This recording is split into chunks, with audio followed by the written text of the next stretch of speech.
नमस्कार मो माछ चाषी भाई और भौणी मैंने आज वीडियो माध्यम मु आपको जनइबी आईएमसी इंडियन मेजर कार्प यानी कि काटला रोहू और मिट्टिकाली माछ चाष केते लाभ आसीबो आ केते कॉस्ट आसीबो।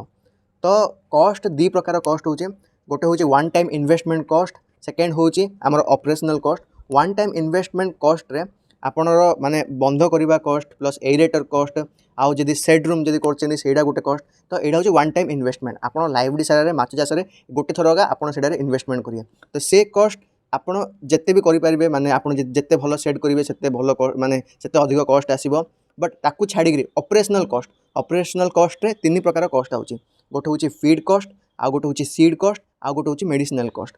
तो ये तीनटा कॉस्ट मिसेले गोटे केजी माछ करने माने गोटे केजी रोहू किंबा भाकुर किंबा मिट्टिकाली हो गोटे केजी माछ करने आमर 65 रुपीज टू 70 रुपीज जाए 65 टू 70 टंका भितर आसूची माने गोटे केजी माछ करने आईटा आपड़ जदि फार्म प्राइस माने 140 कि 150 रे भी आपड़ जदि बिकुचंदी तो आपन को 50% 50 टू 55% आपन को प्रॉफिट मिलिबो गोटे केजी माछ कले।